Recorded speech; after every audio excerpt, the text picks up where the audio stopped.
Hey Cheva, what's going on? Welcome back to Babylon Talmud. Today we're studying Daf Tzadi Zayin, Daf 97 of Masechta Ayruvin. It's a packed daf today. Some interesting sugyas, including tying a bow for tefillin. Right, tefillin the straps have to be tied to the boxes. Can you tie it in a bow? That's the kasha, Cheva. What's the process of buying tefillin from a non-expert? Saving tefillin from bandits and transporting a barrel of water on Shabbos outside of the Tchum. Chevre, let's get started.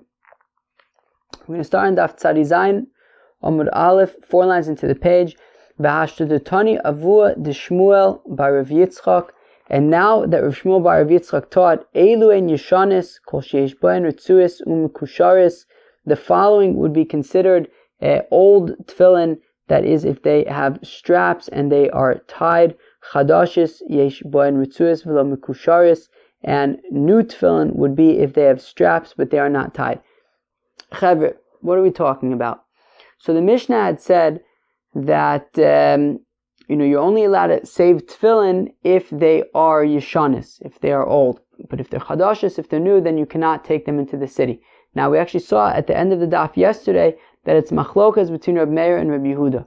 Reb Meir says that you actually would be allowed to bring even chadashis, even new tefillin, into the city on Shabbos. Reb Yehuda says that you'd be able to take in old tefillin, but not new tefillin. Fine. Now, we had explained that new tefillin is that we're concerned that maybe, old tefillin are that we know for sure that they're tefillin, right? You could tell they've been used. They're definitely tefillin, but new tefillin, maybe they're an amulet. They're an amulet disguised as tefillin. Okay. Now, here we have Avua de Shmuel bar Rav Yitzchak, who gives a completely different understanding to what these new tefillin are. It has nothing to do with amulets. So, v'hashtadutani Avua de Shmuel bar Rav Yitzchak. Now the father of Shmuel bar Rav Yitzchak taught, Eilu en Yeshanos. The following is the definition of old tefillin. Kol sheish bohen ritzuos u'mekusharos. If the tefillin has straps and they're tied, right? The straps are tied to the tefillin. Of course, the tefillin have a few different kinds of knots. There's at the back of the shel rosh, there's the dalid, or some people have a double dalid. On the shel yad, there is a yud, and then you have the shin on the outsides of the boxes of the tefillin, which are not a knot, but together it's just the letter shin, but together it's shin dalad yud, which is shakai, it's the name of God. Akoponim. So Avur de Shmuel bar Rav Yitzchak is saying that the definition of yeshanos, of old tefillin, is when you have the boxes and you have the straps, and the straps are tied to the boxes. Chadashes, what are new tefillin? Yesh ben ritzuas v'lo mekusharis. They have straps, but they are not tied to the tefillin. Okay, so according to Avur de Shmuel bar Rav Yitzchak, old and new has nothing to do with amulets. It has to do with whether or not the straps of the tefillin are tied to the boxes. Tuchuli almo lo tarich inish, but according to Rav Shmuel, Avur de Shmuel bar Rav Yitzchak, everyone agrees, both Reb Meir and Reb Yehuda agree that you don't have to be concerned about amulets, that nobody is going to be concerned that maybe somebody went out of their way to make an amulet that looks like a tefillin. No, that's not a concern. The concern is regarding having to tie the tefillin on Shabbos, right? Reb Yehuda says that you'd be unable to take this tefillin that is untied into the city on Shabbos, because in order to take them in, you would have to tie them. And tying in a knot, such as a permanent knot, like a tefillin knot, I've been wearing tefillin for about 20 years now. I've never tied, with the shel rosh, maybe a little bit, you can adjust it, but, you don't, this is certainly a kesher shel kayama. It's not a knot that really comes out, and you don't really tie it more than once. So Rabbi Yehuda says, look, you cannot take in these tefillin to the city on Shabbos, because in order to take them in, you're going to have to tie them. And tying is, of course, as we know from Masechta Shabbos, an av melacha, and nothing to do with amulets. asks the Gemara Kasha, anvinhu mi'aniv. So the Gemara asks, but Rabbi Yehuda, one second, why doesn't he just tie it in a bow? After all, can't you just tie it in a bow on Shabbos? So why not just tie it into a bow and then take it into the city? So Rav Chisda zosomeres aniva psula b'tefillin. So says Rav Chisda, okay, well, I guess it must be that you're not allowed to tie the knots of the tefillin in a bow. It must mean that a bow is not a good kesher shel tefillin.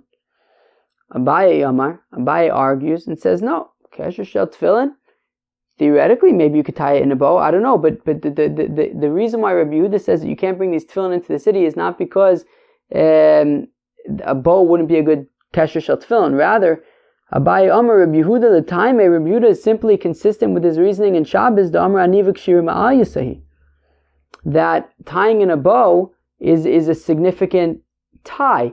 And if you tie in a bow on Shabbos, you'll be violating the Av Melacha of kosher.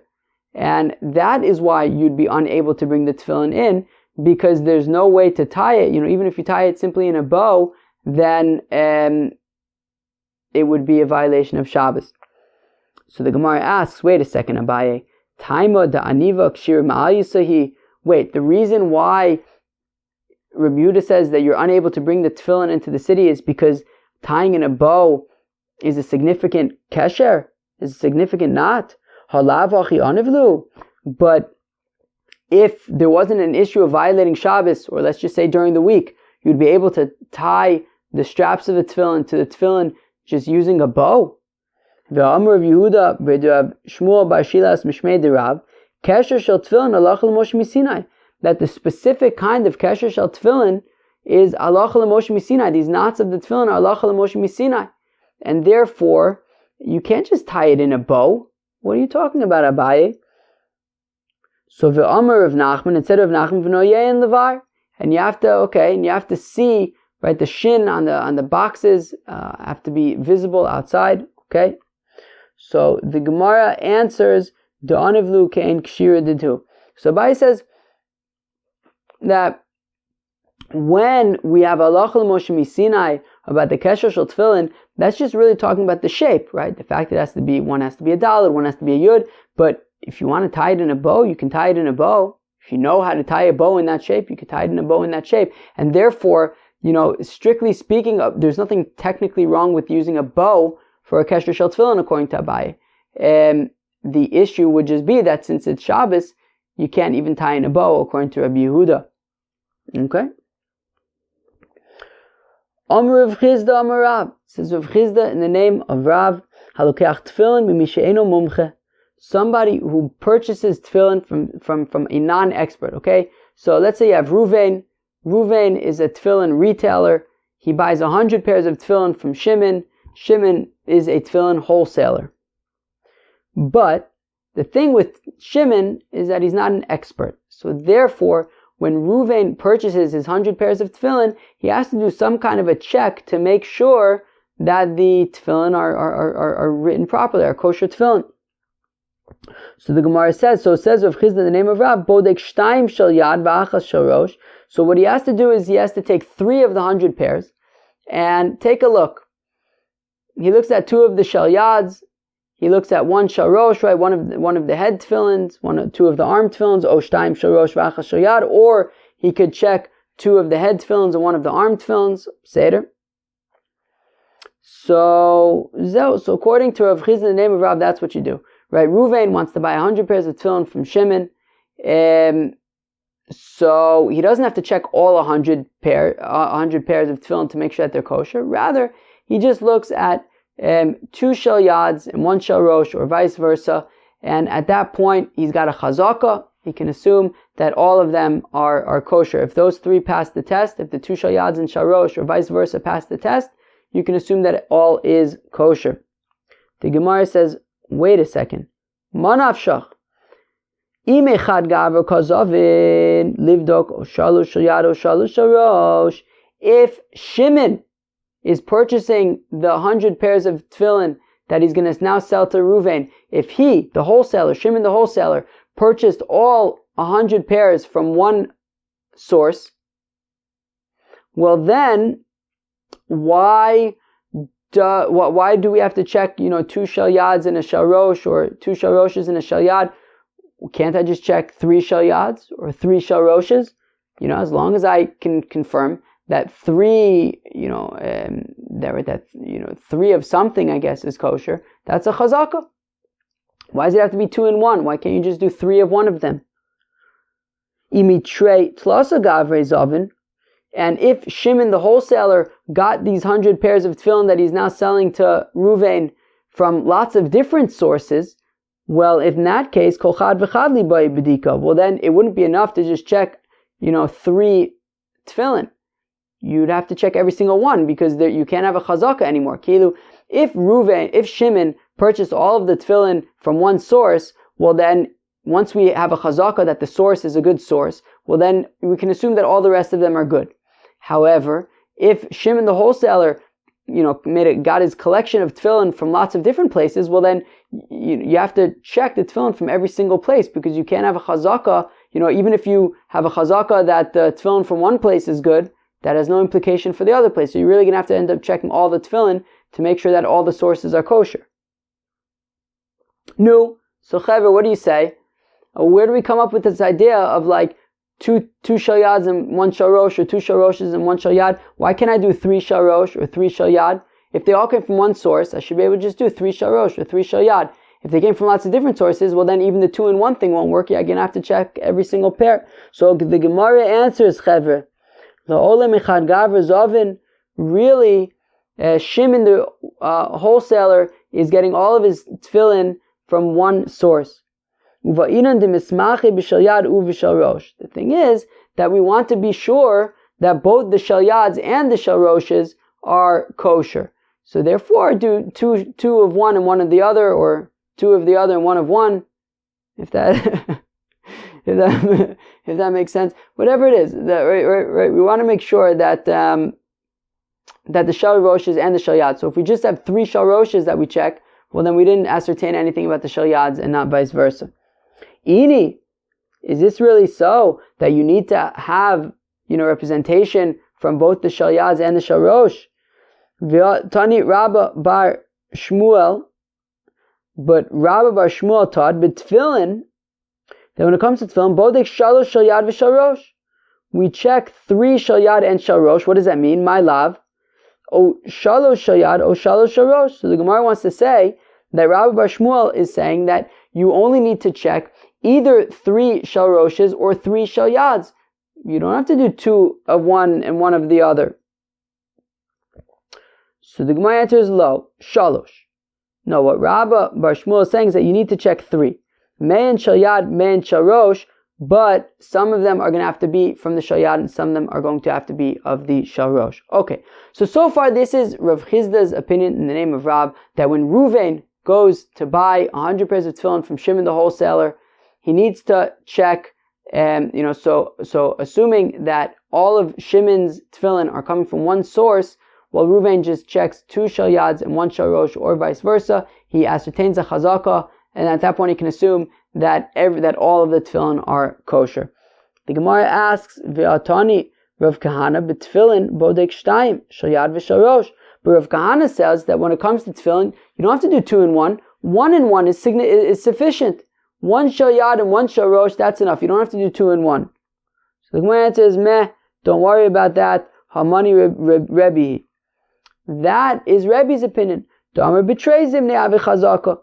That Rebbe's opinion is that a chazaka is not determined by 3, a chazaka is determined by 2, and therefore, once already you check 1 shel yad and 1 shel rosh, and you ascertain that they're kosher, so then all the rest of them are kosher.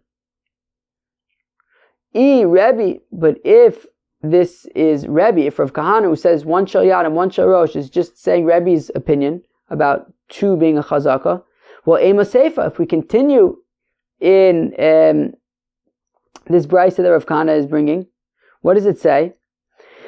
It says, V'chein b'tzvas hasheni, v'chein b'tzvas hashlishi, and similarly you have to do the same for the second group and the third group. Meaning, if these 100 pairs of tefillin were in, let's say, 10 groups of 10 tefillin each, so this brayso is saying that for each group, you'd have to check 1 shel rosh and 1 shel yad. So you'd go to the first group, check a shel rosh and a shel yad. Then for the second group, shel rosh and shel yad.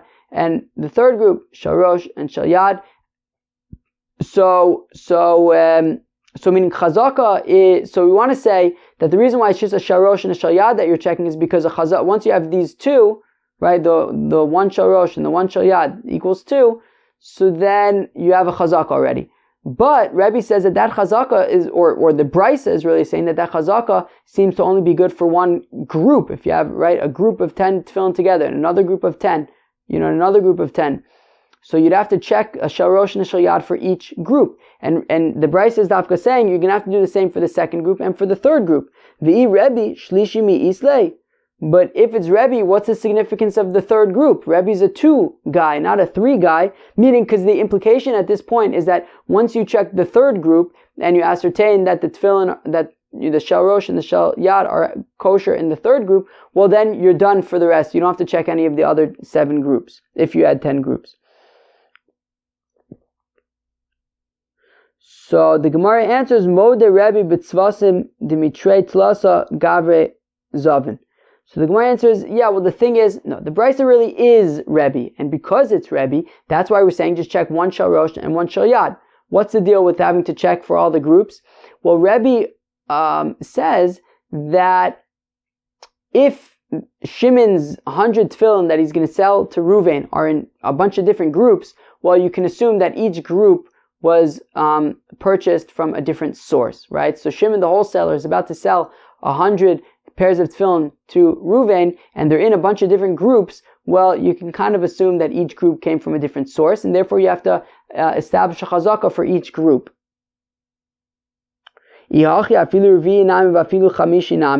that's the case, then why is Rebbe saying that you only have to check 3 groups, right? You'll ascertain a kosher shel yad and shel rosh for group number 1, and then for group number 2, and then for group number 3. Why do you stop then? Shouldn't you also have to do the 5th and the 6th, or I guess the 4th and the 5th, all of the groups? So the Gemara answers, Einachinami. You're right, Lemaise.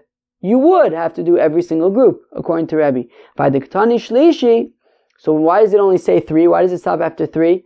Lafuki mechazake u'la'olam afilu revi v'chamishinami. No, the point was just to say that, that it's to break through the chazaka. Meaning, if you would say that you have to do 2, you might think, oh, he's just saying you have to check 2 groups and then you have a chazaka because Rebbe is like a 2 guy. So once you check 2 groups, then you can have a chazaka for all the rest of the groups. No, the point is, right, he chose the smallest number after his chazaka, right? So he says you're going to have to do more than 2. You can't just assume that after 2 groups, all the rest of the groups are kosher. Since you have to assume that they came from different sources, you have to assume that you have to check each group individually, and you're going to have to do it for group 1 and group 2, and then continue on to group 3, but in Achinami, you're going to have to continue on also to group 4, 5, 6, 7, 8, 9, and 10, however many groups you have.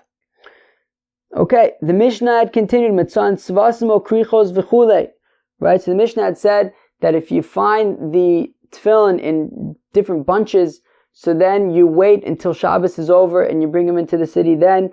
So the Gemara says, my tzvasim and my krichos. What's tzvasim and what's krichos? Amar Rav Yehuda, Amar Rav. Says Rav Yehuda in the name of Rav, Heinen tzvasim, Heinen krichos. They're the same thing, lemaise. Tzvasim zave krichos, de krichon tuva. So tzvasim are when the tefillin are like each pair is tied together before it's then bunched all together. So like basically, let's say you have 10 pairs of tefillin. So each pair is connected and tied in a pair, and then all the pairs are tied together. Whereas krichos is you just have a mess, right? You just have a whole bunch of shel yads, shel roshes. Imagine like a bunch of wires all bungled together. I guess imagine tefillin that's just like in a big bunch, and there's no seder dar, and that would be krichos. Let's go weiter, Chaver. Machshich aleinu mevion. So we said that if they're in these groups, so then wait until Shabbos is over and then bring them into the city. Ve'amai, how come you have to wait until Shabbos is over? La'ilinu zug zug, just bring them into the city on Shabbos, 1 pair at a time, right? The Tanna Kama says that you can bring the tefillin into the city 1 pair at a time. So do the same. If you have the whole bunch of tefillin, 1 at a time. Rav Yitzchak b'Rav Yehuda, says Rav Yitzchak, the son of Rav Yehuda, Ladidi Mefarshli Minei da Abba. It was explained to me in the name of my father, Rav Yehuda. Kol she'ilu machnisan zug zug v'chalos kodem shkias achama machnisan zug zug v'ilo mach shechaleinu mevian.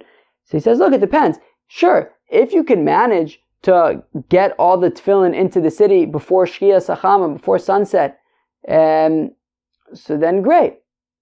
But if you are going to be unable to take one pair of tefillin, bring it into the city, go back out, take a second pair of tefillin, bring it into the city. If by the time Shabbos, by the time it's sunset, you're still going back and forth, well then just wait till the end of Shabbos and just do it all at once then. Don't, because you're going to have to come back after Shabbos anyways. So there's no reason to kind of be doing this on Shabbos. So then just leave until after Shabbos. Fine. Uv'sakana mechasan v'holech. Says the Mishnah, if it is a dangerous predicament, so we'll then just cover them up and go home. But we have a brayso that says that if it's a dangerous predicament, you bring them back into the city, but in less than 4 amma increments. So what is it? On the one hand, our Mishnah is saying that in a sakana, you just cover them up and go back to the city and leave them there.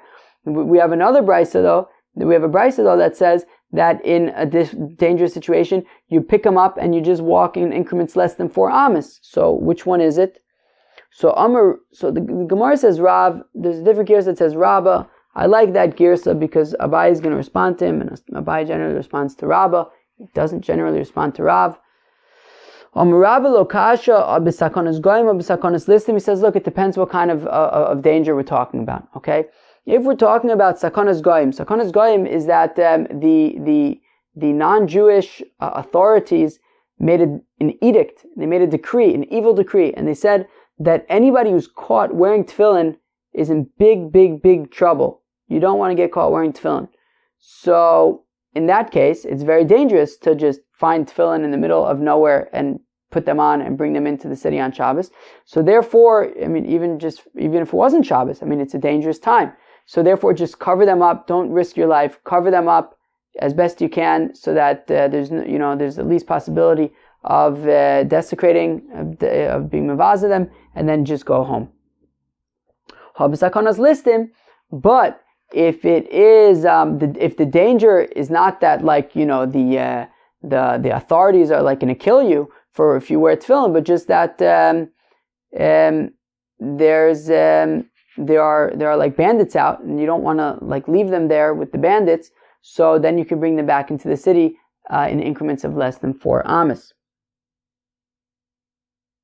Omele Abaye. So Abaye says to Rabbah, "B'mayu kim to the masnisin." So our Mishnah, which says that in a dangerous situation, so you cover them up and go home.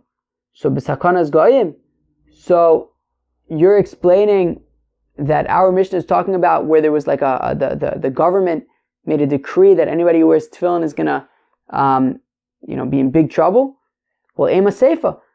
Reb Shimon responds to the Tanakama. The Tanakama says that if it's dangerous, just cover them up and go home.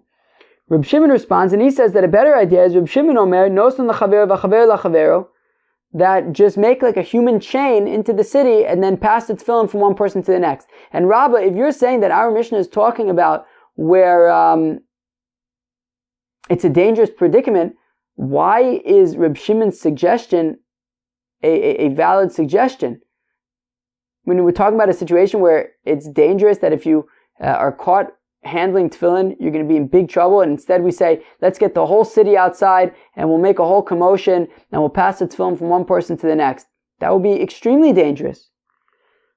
So, certainly it's going to draw publicity. So the Mishnah is missing a few words, and you have to teach it like this. When do we say just cover up the tefillin and then just leave them there and go home? So that's b'sakonas goyim. That is if it's a very dangerous situation, that there's a decree that anybody who deals with tefillin is in big trouble. So then just cover them up and go home. Hava b'sakonas listim. But if the danger is a different kind of danger, there are bandits around, and you don't want to leave. It's not. So you're not necessarily concerned that the government's going to come after you, but you also don't want to leave the tefillin out where the bandits can get them, and you also don't want to stick around till after Shabbos. Well, if that's the case, then molichan pachos medalad amis, then just bring them in. So you have this like bunch of tefillin. So then bring them in a little bit less than dalad amis. Fine. Reb Shimon Omer, to which Reb Shimon replies, Nosan lachavero v'chulei. A better suggestion than walking these tefillin in increments of 4 amis is that you should make a human chain. Okay, we're not talking about sakanas goyim, right? We're not talking about where there's a decree. We're talking about just where you don't want to leave them there, and you also don't want to wait till after Shabbos because there are bandits abound. So therefore, make a human chain. But my commitment, what is the machlokas between the Tanakama and Reb Shimon? Why does the Tanakama say walk them pachas medalad amis, and Reb Shimon says make a human chain? So marsav pachas me'arba amis adif. So Tanakama says it is better to walk them in increments of less than 4 amis. The amart nosan lachavero v'chavero lachavero av shemilsa de Shabbos. Because if you make a human chain and you get the whole town outside in order to participate in this human chain, well then you're drawing unnecessary publicity to a non-ideal situation on Shabbos, right? It's not ideal to have to bring something in from Rosh Hashanah into the city on Shabbos. But because it's tefillin and so we want to save the tefillin, so there are ways to get them into the city, but we don't want to draw more publicity than we need to. So therefore, better to just quietly pick them up and walk in increments of less than 4 amas.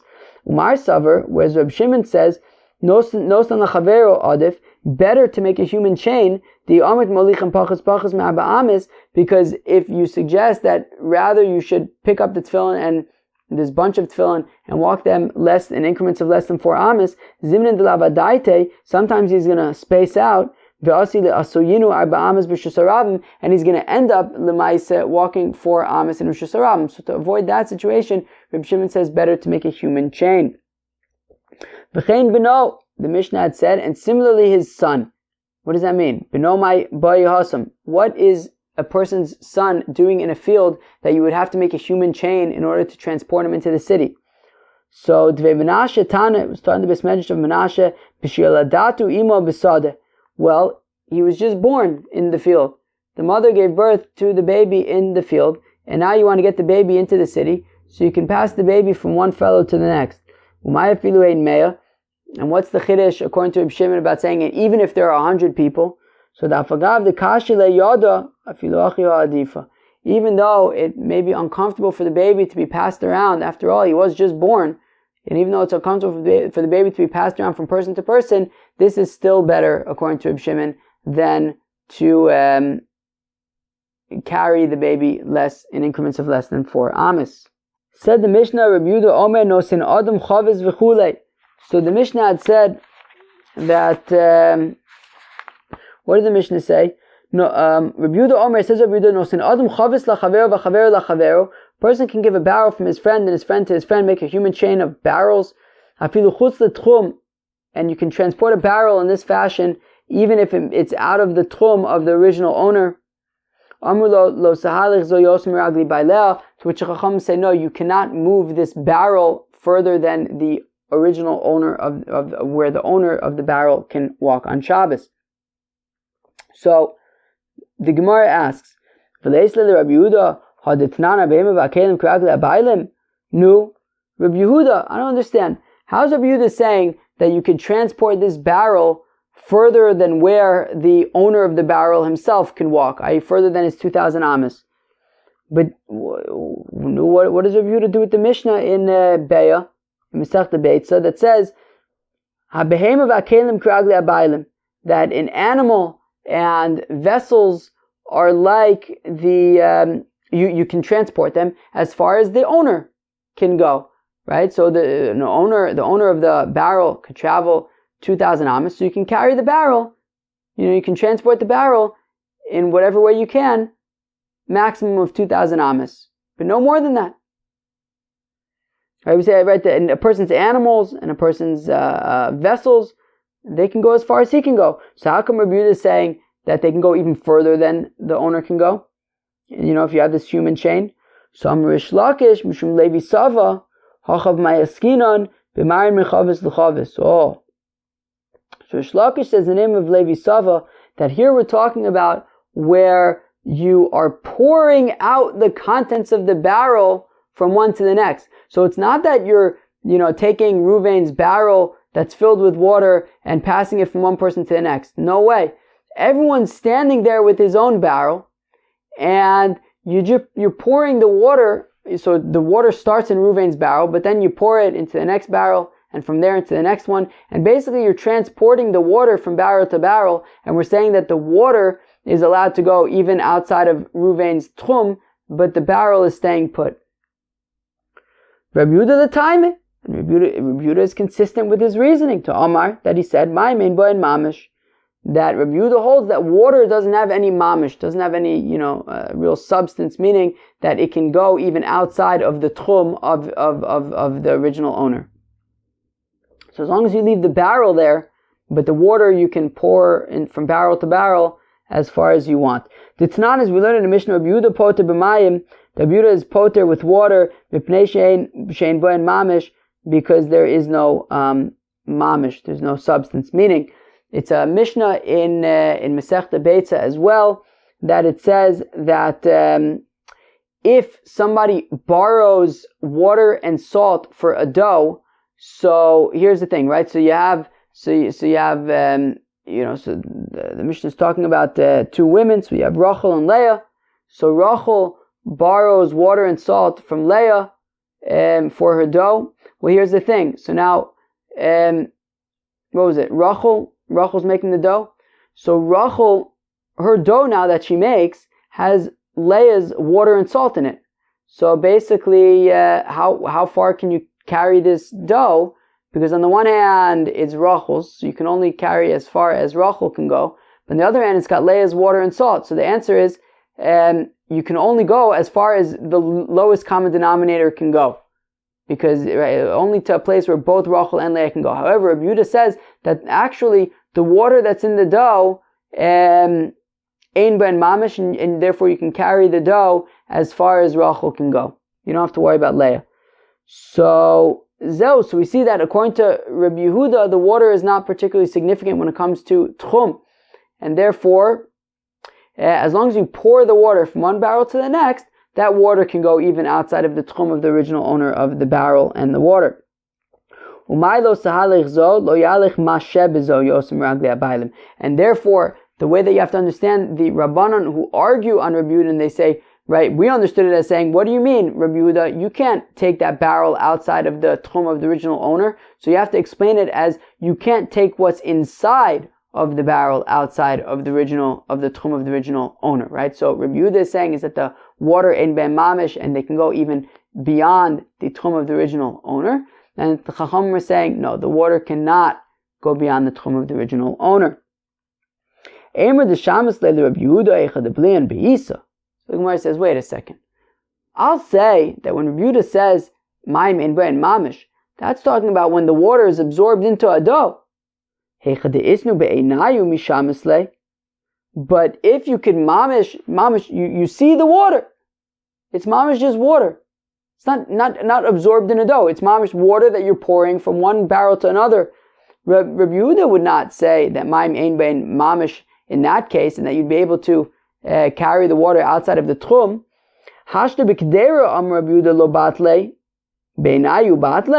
When you have water in a pot, Rabbi Yehuda says that water is not bottle. So, meaning if you have a cooked food, you have, cooked food and there's, maybe up some kind of a stew. So we say that the water is not bottle.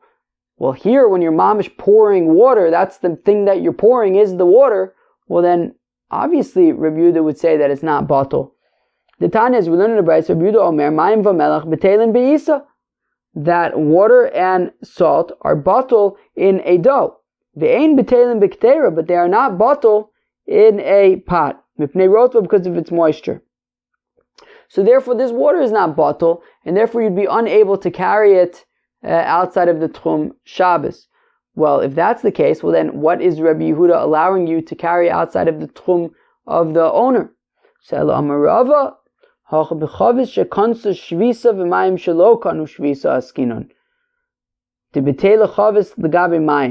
beautiful.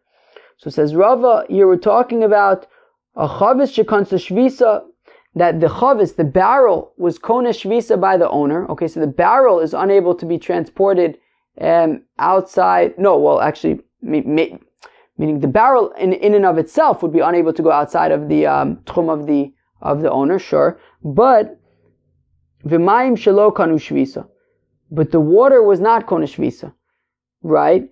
As we learned on Daf Mem Vav, that narus hamoshchin u'mayanus hanovim, that when you have like water that's moving in like a stream or a river, well then it's not kona shvisa anywhere, right? It's kiragle kol adam. It's that whoever takes it can then move it as far as they can go. So that's what we're talking about. So we're talking about the barrel, sure, the barrel was kona shvisa wherever the owner was. However, the water was in the river, far away when Shabbos began. And we say that water that's in a river is kiragle kol adam, that whoever takes the water, you can go as far as you can, as far as they can. And we say the betela chavis legabe mayim, and therefore the barrel is bottle to the water. Let's go weiter a shtickle. Kiditnan, as we learned in Masechta Shabbos. Hamutzi achai b'mita, somebody who takes out somebody who's alive in a bed, potter afal amita.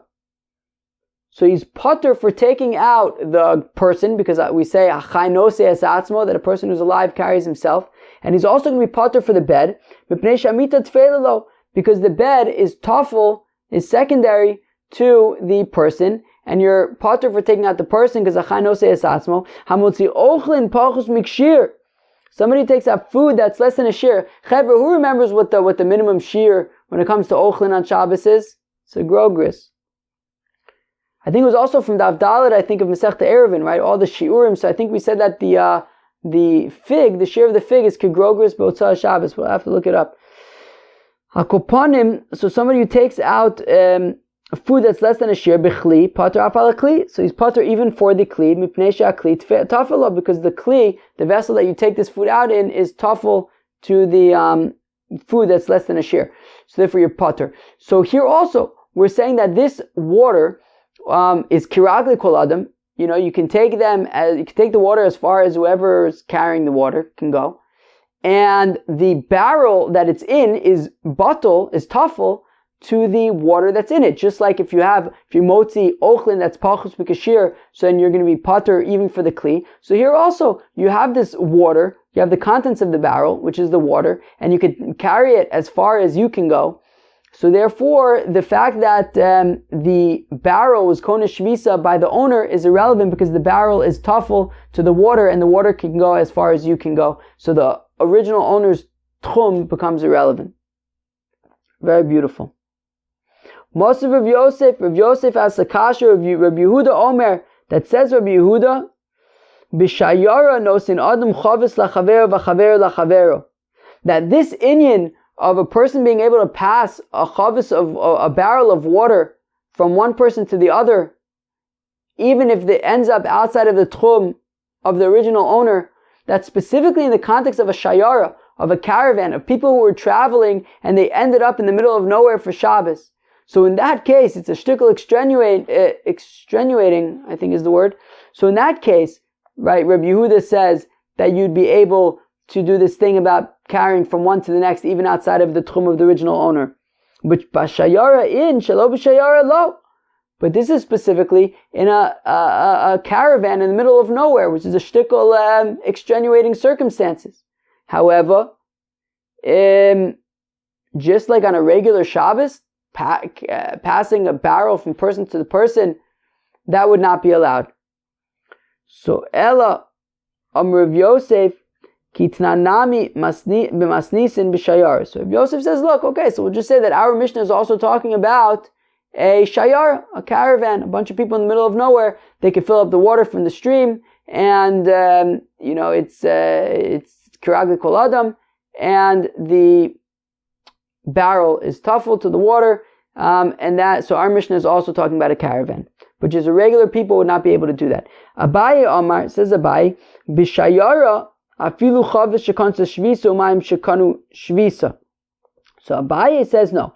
The leniency by a caravan is that not only are we talking about a barrel that was kona shvisa, but even the water was kona shvisa with the owner, and still you can move it outside of the tchum of the owner because it's extenuating circumstances. Shelo b'shayara, but if it's not a caravan, well then chavis shekansa shvisa umayim shelo kanu shvisa. Well then, like Rava said, we'd be talking about a barrel. Sure, the barrel was kona shvisa by the owner, but the water was in the stream, and therefore the barrel becomes tafel to the water, and you can take the water as far as whoever is dealing with them can go. Rav Ashi Amar says, Rav Ashi Acha b'chavis de hefker askinan. Here we're talking about a barrel that is ownerless. Umayim de hefker askinan, and the water is ownerless. Uman amrulo, and who were these rabbis who responded to Rabbi Yehuda? Rabbi Yochanan ben Nuri. If you remember Rabbi Yochanan ben Nuri from Daf Mem Hey, it was a while ago already, almost 2 months. That objects of hefker are able to be konesh shvisa. What does it mean that this barrel shouldn't go any further than where the owner can go? I mean, this barrel's hefker, it doesn't have an owner. These